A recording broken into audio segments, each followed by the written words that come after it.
Kottayam കടുത്തുരുത്തിയിൽ voltage ക്ഷാമത്തെ തുടർന്ന് KSEB ഓഫീസിൽ കുടുംബം കുത്തിയിരുന്ന് പ്രതിഷേധിച്ചു. ഏഴാം തുരുത്ത് സ്വദേശി ബിബിനും കുടുംബവുമാണ് രാത്രി ഓഫീസിലെത്തി പ്രതിഷേധിച്ചത്. ഉടൻ പരിഹാരം കാണാമെന്ന അധികൃതരുടെ ഉറപ്പിനെ തുടർന്ന് സമരം അവസാനിപ്പിച്ചു.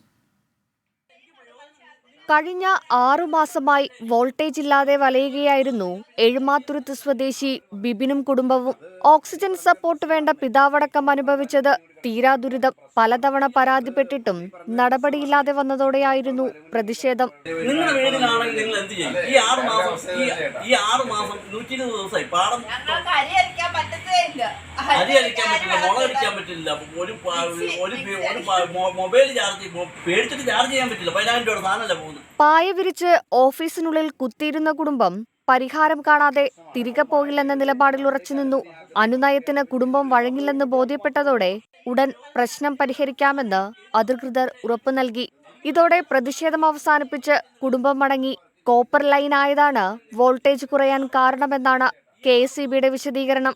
പകരം അലൂമിനിയം ലൈനാക്കി കണക്ഷനുടൻ മാറ്റി നൽകുമെന്നാണ് ഉറപ്പ്. 24 കോട്ടയം.